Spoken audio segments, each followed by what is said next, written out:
এই নাও আমার পুতুল, আর এই নাও আমার পুতুল। এটা যত্ন করে রাখবে। যদি এটা কোনোদিন ভেঙে ফেলো তাহলে কিন্তু আমি ভীষণ দুঃখ পাবো। তোমার এই পুতুল আমি আমার নিজের চাইতেও বেশি যত্ন করে রাখবো। বকুল, তুমি যত দূরেই থাকো না কেন, আমার পুতুলটার সাথে কথা বললে আমি তোমার সেই কথা শুনতে পাবো, আর তুমি বললে আমিও শুনতে পাবো। বকুল। হেনা, তুমি আমার ডাকছো? হ্যাঁ বকুল, বলো, কি বলবে? তুমি এখন আমার পুতুল নিয়ে বসে আছো তাই না? হ্যাঁ, কিন্তু তুমি জানলে কি করে? তুমি এখন যা কিছু করো,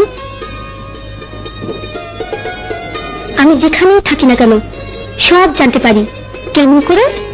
মনের টানে। তোমার জন্য আমার মনে যে টান রয়েছে, সেই মনের টানে আমি সব কিছু টের পাই।